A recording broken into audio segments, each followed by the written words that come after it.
하나님께서 우리에게 허락하신 그 약속이 있습니다. 그게 뭐냐면 하나님의 백성들에게 하나님의 말씀을 주신다는 그런 약속이 있어요. 그래서 여러분에게 하나님의 말씀을 주실 줄 믿습니다. 그죠? 근데 저를 통해 또 하나님이 주셔야 된다라고 생각이 돼요. 그래서 말씀을 또 우리가 창세기를 보다가 또 베드로전서 잠깐 보고 이렇게 하는 과정 속에 하나님이 또 주시는 말씀이라 생각하고 우리가 함께 또 듣고 나누고 또 결단하는 그런 시간이 되었으면 좋겠는데요. 내일 지구가 멸망한다라고 한다면, 종말한다고 한다면 여러분 무엇을 하시겠습니까? 예전에 이제 이런 질문들을 나눴던 적이 있을 겁니다. 내일 지구가 멸망한다, 종말한다고 하면 무엇을 할까? 무엇을 할까요? 종교개혁자 마틴 루터는요, 15세까지 머물던 그 소박한 2층 집 앞에 그 기념비석이 하나 있는데, 마틴 루터를 기념하고자 하는, 아마 마틴 루터가 했던 이야기 같아요. 거기에 이런 글이 있어요. 그리고 내일 세상이 멸망함을 알지라도 나는 오늘 사과나무를 심겠다. 내일 세상이 멸망함을 알지라도 나는 오늘 사과나무를 심겠다. 오늘 나에게 주어진 하루하루를 충실하게 살겠다라는 그런 의미라고 할 수 있습니다.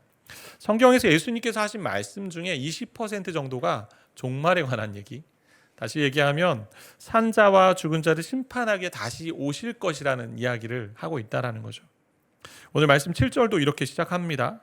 베드로전서 4장 7절 보니까 만물의 마지막이 가까이 왔으니, 언젠가 심판의 때가 있다라는 거죠. 그날은 예수님이 재림하실 날이기도 합니다. 정확히 언제인지는 우리는 알 수 없지만 반드시 온다고 합니다. 그렇기 때문에 긴장감을 가지고 사는 그 삶이 이제 신앙인의 삶이기도 합니다.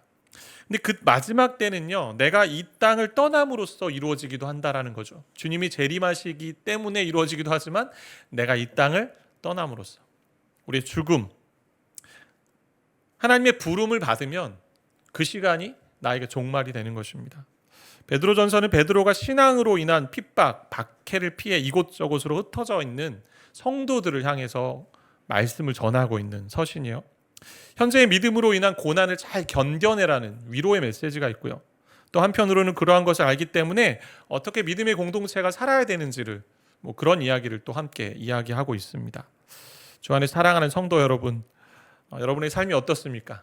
믿음을 따라 사는 삶 어떻게 살고 계십니까? 믿음을 따라 살기 때문에 세상 사람들이 겪지 않은 고난이 있고요. 또 세상 사람들이 고민하지 않는 걸 가지고 고민하기도 합니다. 어려움의 시간들이 있습니다. 또한 죽음을 경험하는 인간이기 때문에 겪게 되는 일반적인 고통도 우리 가운데 있습니다. 이런 가운데 우리가 어떻게 살아가야 할까요? 크게 두 가지 정도로 좀 생각해 보면 좋을 것 같은데요. 첫 번째는 수직적으로 하나님과의 관계 속에서 기도하라라는 이야기를 오늘 본문은 하고 있습니다. 4장 7절에 보니까 세 번역으로 이렇게 되어 있어요. 만물의 마지막이 가까이 왔습니다. 그러므로 정신을 차리고 삼가 조심하여 기도하십시오. 원문은 이렇게 되어 있어요. 기도하기 위해 정신을 차리고 근신하라. 목적이 있습니다. 그냥 정신을 차리고 근신하는 것, 마음을 잘 균형 있게 잡고, 그리고 분별 있게 신중한 자세로, 그리고 맑은 정신으로 그렇게 자기 절제하는 삶을 살아야 되는 이유가 뭐냐면 기도하기 위해서다라고 얘기하고 있어요. 기도하기 위한 준비를 하라는 거죠. 왜 기도하라고 할까요? 여러분, 기도가 무엇입니까? 우리가 잘하는 것처럼, 잘 아는 것처럼 기도는 하나님을 의지하는 것이고 하나님을 의존한다는 표현입니다. 하나님을 의지하며 그가 베푸시는 힘 그리고 도움으로 내가 살아갑니다 라는 고백이 기도입니다. 근데 기도하면서 정말 중요한 것은 우리가 누구인지, 하나님이 누구인지를 경험하게 돼요. 우리는 기도 없이 살 수 없다라는 존재, 연약한 존재라는 걸, 죄 많은 존재라는 걸 경험하고요. 또 하나, 하나님이 이런 우리를 구원하셔서 오늘도 살게 하시는 분이라는 걸 경험하게 됩니다. 기도 가운데 뭐가 있어? 복음을 경험하게 됩니다. 그래서 하나님께 자신의 사정을 아뢰고 은혜를 구하는 거죠. 하나님, 저는 할 수 없습니다. 저는 살아갈 힘이 없는 존재입니다. 저는 약한 존재입니다. 늘 죄로 넘어지는 존재입니다.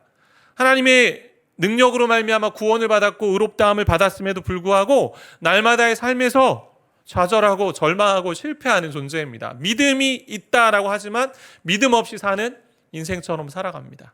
그 고백을 하는 거죠. 기도를 호흡과 같다라는 이야기를 쓰잖아요. 호흡과 같다. 사람의 생사 여부를 알고자 할 때 어떻게 합니까? 숨을 쉬고 있는지 아닌지를 보잖아요. 기도도 그와 마찬가지라는 거죠. 기도는 그리스도인 신자가 살아있어 숨을 쉰다는 것을 확인해주는 영적 호흡이라고 할 수 있어요. 그럼 내가 기도하고 있지 않다라는 것은 내가 영적으로 호흡하고 있지 않다라고 해도 과언이 아니라는 거죠. 근데 우리의 기도 생활이 어떻습니까?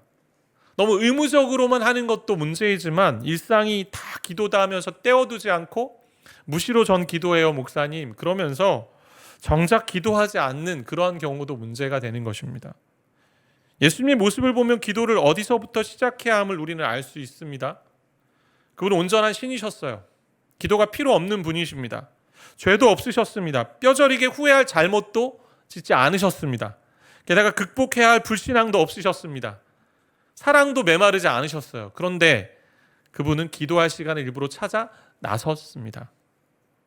게다가 많은 일정을 소화하시면서도 그분은 습관적으로 그 시간 그 장소를 찾으셨습니다. 누가복음 5장 15절 16절 말씀에 보니까 이렇게 기록되어 있는데요. 함께 좀 읽겠습니다. 예수의 소문이 더욱 퍼짐에 수많은 무리가 말씀도 듣고 자기 병도 고침을 받고자 하여 모여오되 예수는 물러가사 한적한 곳에서 기도하시니라. 한적한 곳, 이게 복수거든요. 한 장소가 아닙니다. 기도도 한 번이 아닙니다. 원문의 모든 단어가 복수로 되어 있어서 한적한 곳으로 물러난 것이 한 번의 활동이 아니고 한적한 장소도 한 곳이 아니고 여러 곳이었고 기도도 한 번이 아니라 습관적으로 드리는 기도였다라고 할 수 있어요. 예수님이 이렇게 기도하셨다라면 육신인 그리고 죄와 싸우고 있는 우리는 어떻게 해야 될까요? 당연히 기도의 자리로 가야겠죠. 근데 왜 기도하기 위해 정신을 차리라고 할까요? 온갖 우리의 마음을 빼앗기는 것이 이 땅에 많기 때문에 마지막 때에 인간은 기도하는 것 말고 다른 것에 빠지기 쉬운 존재이기 때문에 게다가 기도하기에 익숙하지 않은 육신의 몸을 가지고 우리는 있습니다. 예수님이 한적한 곳 다른 복음서에서는 해가 뜨기 전에 그곳으로 가신 이유 몸이 같잖아요. 예수님은 영과 육을 가지신 성육신하셔서 인간의 몸으로 오셨잖아요. 인간처럼 사셨는데 인간에게 모본을 보이는 그런 모습으로 이렇게 기도의 자리로 나아가는 거죠. 기도는 영이 하는 거다라고 하지만 기도는 영과 육이 함께 하는 것입니다. 몸이 가야 되는 것이죠. 몸으로 하는 헌신의 행위가 있다라는 거예요. 그래서 기도를 노동이다라는 이야기 합니다. 종종. 육신은 영적인 것을 그렇게 좋아하지 않습니다. 영적인 걸 하려고 할 때 여러 가지 방해물이 있습니다. 갑자기 기도하려고 하는데 가스불은 꺼졌나 생각하기도 합니다. 우리 자매님들은. 갑자기 기도하려고 하는데 뭔가 다른 걱정과 염려가 들어오기도 합니다. 기도하려고 하는데 내가 하지 않은 일이 생각나기도 하고 내가 오늘 약속이 무엇이었지 이런 생각을 하기도 합니다. 그것을 가지고 기도하러 나아가는 것도 중요하겠죠. 근데 자기 육체를 쳐서 복종시키는 일이 필요하다는 거죠. 신약에 자주 나오는 주제가 있다면 기도와 깨어있음의 관계예요. 기도와 깨어있음의 관계. 겟세마네 동산에서 예수님이 제자들 몇 명을 데리고 가셔서 기도하시는데요. 제자들이 깨어있지 못합니다. 이제 십자가의 고난을 당할 것을 앞에 두고 번민하시고 기도하시는데 제자들이 어떻게 되어 있어요? 또 졸고 또 잡니다. 마태복음 26장 40절 41절에 보니까 제자들에게 오사 그 자는 것을 보시고 베드로에게 말씀하시되 너희가 나와 함께 1시간도 이렇게 깨어 있을 수 없더냐? 영어로 보니까요 1시간이 1hour 1시간 되어 있어요. 시험에 들지 않게 깨어 기도하라. 마음에는 원이로되 육신이 약하도다라고 되어 있습니다. 그래서 우리는 이 말씀을 많이 이제 상고하잖아요. 그래 나는 마음은 원이지만 육신이 약해서 못해. 그런 말씀이 아니잖아요. 진짜 1시간도 깨어있지 못하는 인간의 모습이 있다는 거예요. 하루에 얼마만큼의 분량을 채워서 기도한다 이런 이야기 아닙니다. 그러나 주님이 말씀하시는 기도의 시간이 어쩌면 1시간 정도라도 좀 기도하기를 원하는 것이 아닌가라는 거죠. 그 기도를 위해 정신을 차리고 마음을 가다듬고 깨어 있어 기도하라라고 말씀하시는 것입니다. 많은 선배 목사님들이요. 이제 개척교회 하니까 늘 하시는 이야기가 있어요. 여러 가지 이야기하는데 결론적으로 하는 이야기가 공통적인 이야기가 뭐냐면 교회는 기도로 세워진다라는 이야기를 많이 하세요. 내가 평생 목회했는데 결국 기도밖에 없어라고 얘기하세요. 여러분 그 얘기 많이 들었잖아요. 우리 인생 정말 기도밖에 없다라는 얘기 많이 하잖아요. 유진 피터슨 목사님도 소천하셨는데 그분이 마지막에 이제 목회를 돌아보면서 가장 아쉬운 것이 무엇입니까? 라고 물었을 때 두 가지 대답하셨다고 합니다. 첫 번째는 내가 좀 더 성경을 많이 읽을 걸. 그렇게 열심히 읽고 메시지라는 성경 번역하신 분인데, 또 하나는 내가 좀 더 기도 생활을 열심히 할 걸이라는 거죠. 팀 켈러 목사님도 그런 이야기 하셨다고 해요. 자신의 삶을 돌아보면서 기도 생활에 조금 더 내가 좀 깊게 기도 생활을 경험했으면 어땠을까라는, 기도밖에 없구나 하면서 기도의 자리를 위해 깨어있어 몸을 움직이고 있는가라는 이야기입니다. 저도 저 자신을 좀 돌아보게 돼요. 이제 1년 왔습니다. 교회가 1년 정도 지나왔는데 교회는 기도하는 집이라는 이야기를 어려서부터 많이 들어왔어요. 근데 성도들로 하여금 기도하게 만드는 사역자였는가라는 걸 좀 돌아보게 됩니다.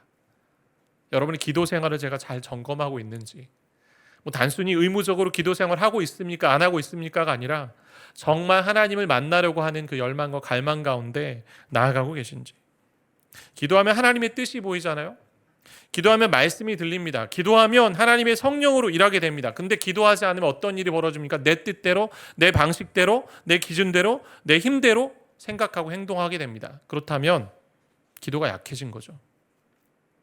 어떤 분은 예수님에게는 기도가 좋았기 때문에 기쁨으로 잘하신 것 아닙니까? 그분은 육신의 몸을 입고 오셨지만 하나님이시니 기도가 좋은 것 아닙니까? 그러나 그분은 육신으로 오셨어요. 100% 인간으로 오셨습니다.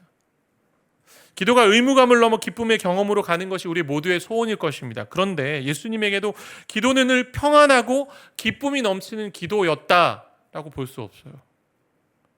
겟세마네 동산에서 땀방울이 핏방울이 되도록 고통스럽게 기도하셨던 예수님의 경험이 있습니다. 격렬한 전쟁과 같은 기도였습니다. 그래서 어떤 일이 벌어져요? 혼자 기도할 수 없으니 신이신 예수님 100% 인간으로 오셔서 기도하시는데 혼자 할 수 없으니 천사들이 도우는 그런 기도의 장면이 있습니다. 희생이었고 눈물과 탄식으로 점철된 기도가 예수님의 기도였습니다. 그렇다면 우리는 어떤가요? 정말 우리의 몸을 들여, 몸을 움직여서 하나님께 나아가려고 합니까? 하나님 다 알고 계시죠? 하나님 제 마음 다 알고 계시죠? 그러면서 그냥 퉁치는 기도하는 거 아닙니까?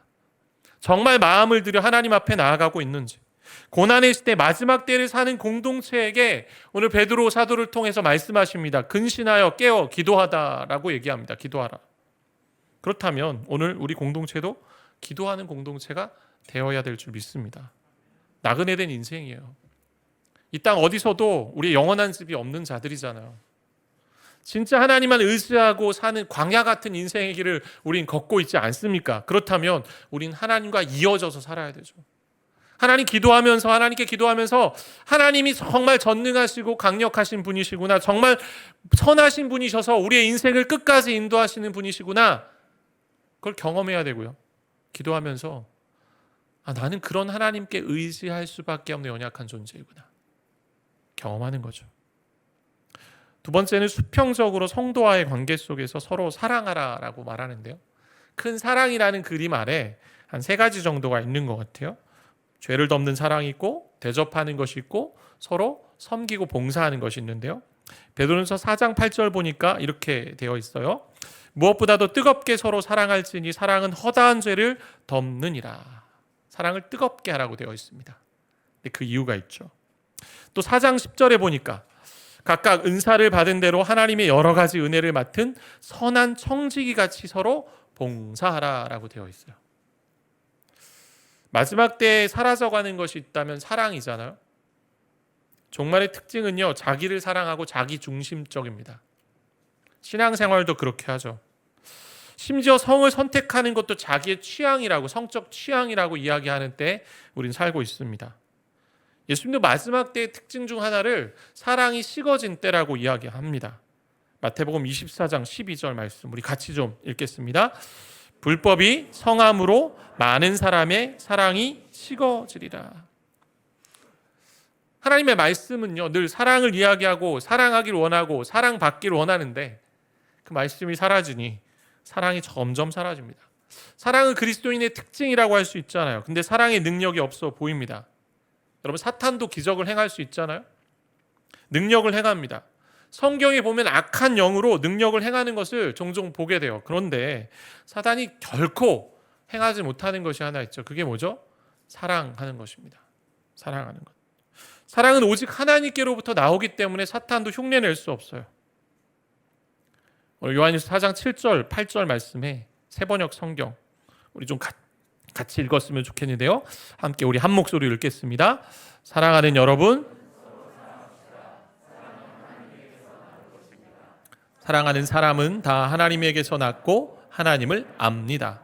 사랑하지 않는 사람은 하나님을 알지 못합니다. 하나님은 사랑하시기 때문입니다. 우리 신앙을 점검할 수 있는 잣대잖아요. 그럼 정말 형제를 사랑하고 계십니까? 교회 오면 다들 이야기하죠. 왜 이렇게 교회 안에 서로 갈등이 있냐고. 믿음의 사람들이 왜 이렇게 갈등을 일으키냐고. 왜 이렇게 사랑하지 못하냐고. 왜 그럴까요? 무엇의 문제일까요? 사랑할 수 있는 능력이 없어서입니까? 아니요. 사랑이 하나님을 경험하지 않기 때문에. 복음을 진정으로 경험하면 삶이 바뀌고 변화되어야 되는데 복음을 자꾸 자기만의 것으로 정의합니다. 내가 하나님의 말씀을 열심히 읽고 있지, 기도 생활 열심히 하고 있지, 그럼 난 복음적으로 살고 있다라고 생각합니다. 그러나 복음은 거기서 멈추지 않아요. 내가 그리스도의 사랑을 경험한 자로 사랑을 흘려보내는 자리에 있지 않으면 나는 복음적으로 살고 있지 않는 겁니다. 근데 이 사랑을 어떻게 하라고 되어 있어요? 뜨겁게 하라고 말합니다. 뜨겁게. 이 뜨겁게라는 단어는 이기를 위해 전심전력하는 운동선수의 모습을 묘사하는 단어인데 열심을 다해 사랑하라는 거죠. 베드로 사도는요, 믿음의 공동체를 나그네라고 얘기해요. 우리의 본향이 여기가 아니잖아요. 잠시 머물러 텐트 치고 가는 인생이잖아요. 그런 인생이, 그런 공동체가 서로 사랑하지 않으면 어떤 일이 벌어집니까? 우리 잠시 머물고 가는데 텐트 안에서 서로 사랑하지 않으면 어떤 일이 돼요? 물고 찢고 그러면 어떤 일이 벌어집니까? 텐트도 찢어지고. 서로 미워하고 힘들게 한다면 외부의 핍박과 박해 때문에 신앙생활하는 것이 너무나 힘들고 어려운데, 고통스러운데 서로 물고 뜯으면 그 안에 무엇이 있겠습니까? 공동체는 와해되고 무너지겠죠. 무엇보다 사랑이 하는 능력이 있기 때문에 사랑하라라고 얘기해요. 어떤 능력이 있어요? 8절에 보면 사랑이 허다한 죄를 덮기에 서로 사랑하라라고 이야기합니다. 여러분, 용서하고 서로의 잘못을 덮어주는 힘이 사랑 가운데 있어요. 잠언이 이렇게 이야기하는데요. 잠언 10장 12절 말씀 보면 미움은 다툼을 일으켜도 사랑은 모든 허물을 가리느니라. 사랑이 있는 곳에 서로를 용서하고 받아주는 힘이 있는 거죠. 이 말은 사랑이요, 그냥 다 눈 감아준다, 모른 채 한다 이런 이야기 아니에요. 예수님이 우리를 어떻게 사랑하셨어요?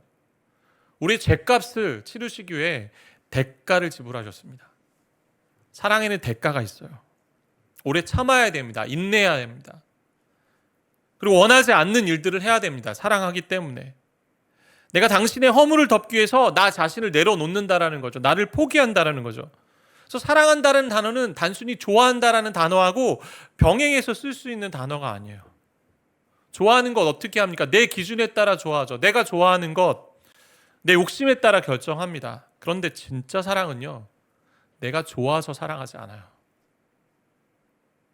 내 욕심에 따라 결정하지 않습니다. 예수님의 사랑이 그러셨거든요. 다른 사람의 유익을 위해 내가 용서하고 사랑하는 것이 진짜 사랑이죠. 제가 원하는 바가 이거예요. 저와 여러분이 정말 복음을 경험하면서 이런 경지까지 가기를 원합니다. 정말 사랑하면요, 내가 원해서 사랑하는 게 아니에요. 원하지 않지만 예수 그리스도가 우리를 위해서 십자가에 달리시고 자기를 희생하신 것처럼 내가 그 사람의 아픔, 아니 그 사람의 허물, 죄를 덮을 만큼 내가 희생하면서 대가를 치르면서 사랑하겠다라는 거죠. 그게 가족 안에 있어야 되고요, 공동체 안에 있어야 된다라는 거죠. 근데 우리는 어때요? 조금만 내 마음에 맞지 않으면 아예 사람을 제한합니다. 쳐냅니다. 보지도 않습니다. 이야기도 하려 하지 않습니다. 말도 섞으려 하지 않습니다. 근데 하나님 그렇게 우리를 사랑하지 않으셨잖아요. 그렇게 사랑에는 엄청난 에너지가 따르는 거예요. 그냥 사랑할 수 없습니다. 허물과 약함이 있음에도 에너지를 써가면서 사랑하는 것이 진정한 사랑이라고 오늘 이야기하고 있습니다. 이게 그리스도인 공동체 안에 있어야 할 모습이라는 거죠. 다른 사람이 나를 힘들게 하는 것 있을지 몰라요. 어떠세요? 지난 한 주 돌아보세요. 나를 힘들게 하는 사람 떠올라집니까? 예배, 이 은혜스러운 예배, 또 그 사람을 떠올리면 안 되잖아요. 그죠? 그런 일들이 있을 수 있습니다. 근데 심지어 그 사람이 어떻게 해요? 자기가 하는 행동이 옳다고 하면서 자기 의에 빠지기도 하고요. 정말 그 사람을, 그 상대방을 위하다고 얘기하지만 그렇지 않은 행동을 하는 사람들이 종종 있잖아요. 존 비비어가 쓴 관계라는 책이 있는데요. 그 원제목이 뭐냐면 사탄의 먹이예요. 실족에 대한 얘기를 좀 다루고 있는데, 타인에 의해 마음을 다치거나 상처받음으로 죄를 범하게 하는 상태가 있다. 그것이 실족이다라는 거예요. 실족. 실족이 사탄이 잘 이용하는 미끼입니다. 보이지 않지만요, 아주 치명적입니다. 그 사람 때문에 실족했어 라고 얘기할 때 있어요. 실족해서 교회를 옮기기도 하고요. 실족해서 사람과 관계를 끊기도 하고요. 실족해서 그것만 하지 않고 하나님으로부터 멀어지기도 합니다. 그것 때문에 내 신앙이 손두리째 흔들린다면 문제가 있잖아요. 그때 무엇을 떠올려야 돼요? 우리를 사랑하신 예수 그리스도의 사랑, 우리의 허물과 우리의 죄악에도 불구하고 대가를 지불하신 예수님의 사랑을 떠올려야만 그 크신 사랑, 그것으로 우리를 용서하고 품어주셨다면 우리도 용서하고 품어내야 한다라는 거죠. 그것을 넘어서지 못하면요, 또 그러한 문제가 왔을 때 또 넘어집니다. 그럼 신앙의 성장, 성숙은 없어요. 동일하게 반응하고 동일하게 그렇게 적용한다면 우리의 신앙의 성장은 없습니다. 신앙의 연수는 있지만 행동은 영적인 성인 아이가 되는 거죠. 이렇게 말씀하시면서 교회 오신 분들 계세요. 예수가 온 교회. 어떤 말씀을 하고 오셨냐면 건강한 공동체를 찾아왔습니다. 이전에 공동체에 아픔과 상처가 있었습니다. 공동체 안에 어려움 때문에 공동체에 대한 마음이 쉽게 열리지 않습니다. 목사님. 공동체의 상처는 어떻게 해요? 공동체를 만나서 풀어야죠. 건강한 공동체를 만나서. 그런데 한 가지 더 생각해야 되는 것은 무엇이냐면, 건강한 공동체가 뭐냐라고 했을 때, 건강한 공동체는요, 건강한 성도가 모여야 건강한 공동체가 됩니다. 무슨 얘기냐? 건강한 공동체를 찾아왔다면 여러분이 해야 될 일이 뭐냐면, 내가 건강한 성도로 자라고 있느냐요. 신앙의 연수는 있지만 많은 것을 경험하고 많은 것을 하나님 앞에 드리고 또 애를 썼지만 내 신앙이 편협한 신앙이고 어느 하나에만 꽂혀있는 신앙이라면 그건 균형이 있는 신앙이 아니죠. 잘못된 신앙이죠. 복음으로 진짜 내가 변화되고 있지 않는다라고 하면, 때론 율법주의로 가거나 방종으로 간다 하면 우리는 건강한 신앙생활을 하고 있는 것이 아닙니다. 그렇다면 개인적으로 내가 건강해지고 있는가라고 여러분 물으셔야 합니다. 이렇게 사랑하는 대표적인 모습 중에 하나가 이제 오늘 소개하는데, 두 가지 더 소개하는데, 그게 뭐냐? 하나는 대접하는 거예요. 서로를 대접하라. 오늘 4장 9절에 보니까 서로 대접하기를 원망 없이 하고, 당시 문화에서는요, 여관의 수가 그리 많은 그런 사회가 아니었습니다. 그래서 각 가정에 초대하고 환대하며 섬기는 것이 통상적인 것이었어요. 특히 이제 순회 사역자들이 있었기 때문에, 순회 복음 전도자들, 뭐 요한 3서에도 나오는데 그렇게 섬기는 일들이 있어요, 가정에서. 여기서 대접하다라는 것이 바로 낯선 자를 사랑하라라는 의미였거든요. 제가 어릴 적에도요, 교회 강사 목사님들을 모시면 어떤 여관이나 뭐 그 당시에만 우리나라에도 뭐 호텔이 이렇게 잘 뭐 많이 있던 때가 아닌 것 같아요. 여관이나 이런 데 모시지 않고 가정에 좀 모셨던 것으로 이제 기억이 납니다. 저희 집에도 종종 저희 어머니가 그런 일에 이렇게 또 열심을 다하셔서 모셨는데, 강사 목사님들이 오세요. 그럼 저희 집 방 하나를 깨끗하게 청소하고 저는 누나하고 같이 잡니다. 그리고 침구리와 작은 상도 마련했던 그런 적이 있었습니다. 식사도 대접하고, 그리고 집회 기간 주무시기도 했던 기억이 있어요. 지금은 우리나라에 숙박시설이 많아서 또 문화가 달라져서 이렇게 하는 경우가 드물지만 제가 어릴 적만 해도 그렇게 많이 했던 것 같아요. 그래서 집에 오신 목사님들 통해서 제가 무엇을 했을까요? 교제했죠. 그분들 뭐 일방적인 교제였죠. 훈화를 해주셨고 저에게. 근데 항상 기도해 주셨어요. 그분들의 기도 덕분에 제가 목회자가 된 것이 아닌가 싶기도 한데, 근데 이렇게 대접할 때 사람들이 어떻게 대접합니까? 나 중심으로 대접하지 않아요. 대접한다라는 것은 내가 대접을 받는 사람 입장에서 생각합니다. 그래서 잘못된 대접이 뭐냐면 내가 잘하는 것으로 대접하지 않아요. 그 사람을 생각하고 그 사람의 환경과 그 사람의 여건과 그 사람의 사랑을 보고 받은직하게 대접한다라는 거죠. 나그네를 대접한다는 것은 어때요? 언제 떠날지도 모르는 그 나그네에게 무엇이 필요한지 생각하고 그 사람의 유익이 무엇인지 생각하고 대접하는 것입니다. 결국 남의 유익을 생각하지 않고 베풀 수는 없어요. 그렇기 때문에 대접하면서 꼭 주의해야 될 점이 있다면 그게 뭐냐? 원망 없이. 왜 원망을 가지고 대접하기 쉬울까요? 대접 자체가 좀 어려운 일이잖아요. 누군가를 섬기려 할 때 많이 고민하게 되지 않습니까? 뭔가 식사 대접을 할 때, 때로는 선물을 누군가에게 주려고 할 때 많이 고민합니다. 그 사람에게 무엇이 맞을지, 무엇을 대접하면 좋을지. 진심으로 대접하시면 때로는 어떤 사람은 그래요. 대접을 받음에도 까다로운 사람이 있잖아요. 저 이거는 좀 제가 원하지 않는. 그리고 의무적으로 하게 되는 일들도 벌어집니다. 심지어 대접하면서도 어떤 일이 벌어져요? 내 의를 드러냅니다. 내가 이 정도 대접했어. 그러면서 어떤 일이 벌어져요? 대접을 받은 사람이 감사하지 않으면 마음이 불편해집니다. 원망이 생기죠. 내가 이렇게 대접했는데 나한테 이렇게 한다고? 최근에 다락방 신방을 좀 갔었는데요. 갔던 다락방마다 순장님들이 순원들을 위해 맛있는 음식을 준비하셨더라고요. 받는 사람들을 생각하면서 준비한 음식이잖아요. 다른 사람을 사랑하는 모습 아닙니까? 제가 작년 5월에 교회 건물이 이제 인테리어 이제 마무리되는 그 단계에서 우리가 외부에서 예배 드리다가 이제 교회에 와서 예배를 드리게 됐는데 한 2, 3주 되었을 때인 것 같아요.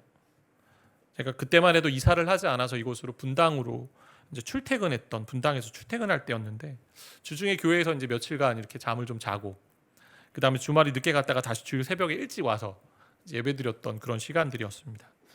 그때 주일 예배 마치고 오후에 한 가정을 좀 신방해야겠다 그래서 전화를 드렸어요. 그래서 갑작스럽게 신방 일정을 잡아서 좀 신방했으면 좋겠다 하니까 그럼 신방하자고 그러면 저녁을 같이 합시다 이러는 거예요. 제가 괜찮다고 저녁 안 먹고 그냥 저희가 준비할 테니까 그냥 오시기만 하면 된다라고. 그래서 지역의 음식점을 좀 안다 하시면서 이제 분위기 좋은 그런 음식점으로 초대했어요. 식사하고 서로 이야기를 나누며 늦은 저녁 집으로 제가 돌아왔는데 돌아오면서 그때 제가 그런 느낌이었어요.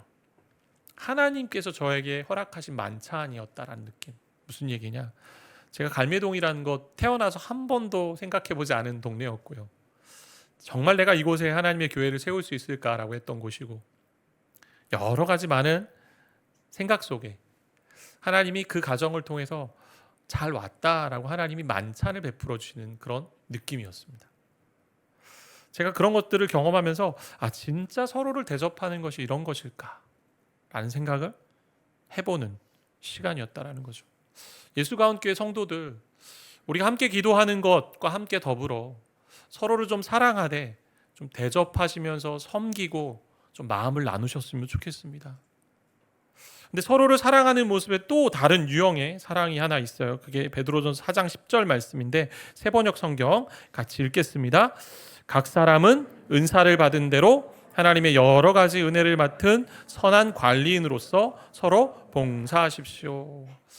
하나님께서 각자에게 특별한 은혜를 주셨다라고 말해요.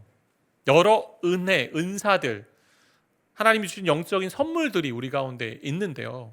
그게 재능들로 나타나기도 하고 어떤 능력으로 나타나기도 하고 섬김의 봉사의 모습으로 나타나는데 다른 성경에 보면 다양하게 이야기를 하고 나누는데요. 베드로 사도는요. 베드로 말씀을 통해서 하나님 주시는 것은 두 가지 구분이에요. 말하는 것과 몸으로 섬기는 봉사하는 것입니다.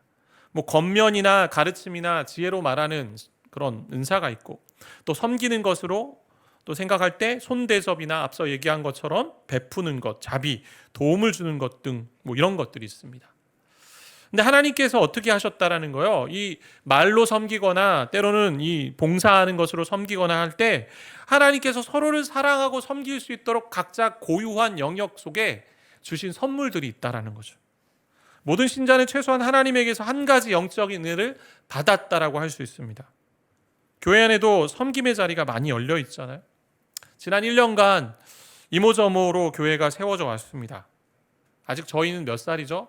1살입니다. 1살. 1살이다가 보니까 큰 규모의 교회가 하는 여러 사역들을 동시다발적으로 하기는 어려운 것 같아요. 다양한 사역과 섬김을 한꺼번에 할 수 없는 그런 여건이 좀 있는 것 같습니다. 그래서 섬김의 사람들이 많이 필요해요. 그렇게 많은 분들이 또 동참하셔서 섬김의 자리를 채워주셨기 때문에 오늘 이렇게 예배할 수 있다라고 생각이 되는데요. 오늘도 여러모로 섬기시는 분들 계십니다. 우리 그분들을 만날 때마다 많이 좀 축복하고 격려하고 이렇게 많이 좀 감사했으면 좋겠는데요. 근데 오늘 함께 드린 것 있잖아요. 우리 예수가온 교회 봉사 섬김 안내 보시면서 정말 내가 어떠한 것을 통해 나도 기뻐하고 우리 교회도 기뻐하고 성도들도 기뻐하는 일을 할 수 있을까? 좀 하나님께 묻고 하나님께 드릴 수 있는 그런 저와 여러분이 좀 되셨으면 좋겠습니다. 왜냐하면 그리스도인은요, 외딴 섬이 없어요. 서로 연결되어 있습니다. 서로 주신 것을 가지고 서로를 유익하게 할 때 서로 건강하게 성장할 수 있습니다. 여러분 건강한 공동체 원하셨잖아요. 건강한 공동체는 몇 사람이 혼자 애써서, 아니 담임 목사 혼자, 아니 부교육자 혼자 몇 명이 애써서 그렇게 교회를 세워가는 것이 건강한 교회 아닙니다.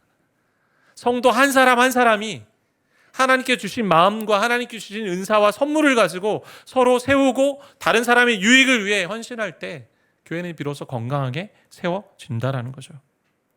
근데 이렇게 사랑하고 섬기는 일들을 이야기하면서 왜 먼저 기도하라라고 이야기했을까요? 왜 하나님과의 관계에서 기도를 이야기했을까요? 기도의 열매가 무엇입니까? 이웃을 이웃을 향한 사랑이고 이웃을 향한 섬김으로 나타나기 때문에. 예수님에게서 기도가 가장 중요한 것은요, 하나님과 나누는 교제와 대화의 자리였습니다. 그분도 동일하셨던 것 같아요. 하나님 안에서 하나님께 대화하시면서 하나님의 아들로 이 땅에 왔는데 제가 이곳에 왜 왔습니까? 라는 질문과 하나님 육신의 몸을 입고 이 십자가의 길을 가야 하는데 과연 제가 갈 수 있습니까? 그 이야기를 함께 나누지 않으셨을까라는 거죠. 우리는 기도하면서 그 가운데 하나님께 물어야 합니다. 제가 왜 이곳에 왔습니까? 제가 무엇을 할 수 있습니까? 그리고 저는 연약한데 하나님 제가 어떻게 그런 것들을 할 수 있습니까? 그 자리가 바로 기도의 자리죠. 교제의 자리죠. 하나님과 사랑을 나누는 자리입니다. 그 자리가. 이런 이야기를 들으며 이야기를 나누며. 그래서 기도하면서 우리는 내 힘으로 살 수 없는 존재라는 것을 우리는 알게 됩니다. 지난번에 나눈 것처럼 우리가 복음 앞에 서면 복음의 움직임이 있잖아요. 나는 내가 감히 기대했던 것보다 훨씬 더 많은 사랑을 받고 용납받은 존재라는 것. 내가 감히 생각했던 것보다 훨씬 더한 죄인이고 허물 많은 존재라는 것. 우리는 알게 되지 않습니까? 복음의 핵심을 경험하는 자리가 기도의 자리라는 거예요. 그래서 기도를 통해 어떻게 하나님 사랑하고 이웃을 사랑하고 성도를 유익하게 하는 일들 하게 되기 때문에 그것이 기도에서 출발합니다. 그렇게 되면 하나님의 사랑을 덧입을 때 하나님의 사랑을 흘려보낼 수 있는 거죠. 하나님과의 관계 속에서 제가 어떤 존재입니까? 하나님이 이런 존재, 하나님이 정말 무한하시고 능력이 많으시고 선하신 하나님이신데 그 사랑을 나에게 부어주셔서 내가 살아갈 수 있도록 하나님 주십시오라고 기도할 때 그 사랑을 흘려보낼 수 있다는 거죠. 비로소 우리에게 주신 자원과 은사가 내 것이 아니라는 것을 우리는 깨닫게 되는 거죠. 관리자입니다. 청직입니다. 그러니 교만할 수도 없고 자랑할 수도 없습니다. 사도 베드로를 통해 우리에게 요청하시는 것은 그래서 말세 때, 마지막 때, 고난이 많은 이때에 믿음의 삶을 산다면 정신을 차리고 깨어 근신하여 기도하라라고 이야기합니다. 여러분 기도하지 않는 이유가 뭐예요? 교만 아닙니까? 교만. 기도하지 않는 모습은 교만하다라는 증거라고 할 수 있어요. 하나님 없이도 살 수 있다라고 하는 거 아닙니까? 정말 하나님 앞에 기도함으로 우리 사랑을 덧입고 사랑을 나눌 수 있는 그런 저와 여러분이 되었으면 좋겠습니다. 끝으로 기도하는데 낙심이 된 분이 있다면 하나의 글을 소개하고 마무리하려고 하는데요. 기도에 숨겨진 삶이라는 책에 있는 글이에요. 이렇게 되어 있어요. 4가지 얘기를 하면서 시간에 쫓기듯 살아간다. 하루가 48시간이면 좋겠다. 도무지 기도할 시간이 없다라는 자에게 기도할 시간은 저절로 생기지 않습니다. 자신의 즐거움이나 이득이 될 만한 일을 포기함으로써 시간을 만들어 가야 합니다. 기도해 보았지만 소용없더라. 지금은 포기 상태이다. 이러한 분에게 하나님은 우리의 기도에 반드시 응답하시는 분입니다. 의심이 든다면 미리 감사를 드려 보십시오. 나는 하나님께 내놓은 자식 같다. 과연 내 기도를 들으실지 의문이다. 이런 자에게 하나님께서는 우리의 솔직한 기도에 귀 기울이시는 분이십니다. 마음을 열고 담대하게 나아가십시오. 기도를 하려고 눈을 감으면 말문이 턱 막힌다. 그런 자에게 성경에서 기도를 끊임없이 강조하는 이유는 기도가 고된 일이기 때문입니다. 그러므로 평소에 기도 훈련을 통해 습관처럼 일상화해야 합니다. 우리가 다시금 기도를 회복하고 또 기도함으로 사랑하며 섬기고 또 공동체와 더불어 믿음의 길을 또 걸어가는 저 여러분 되시기를 바라고 축복합니다.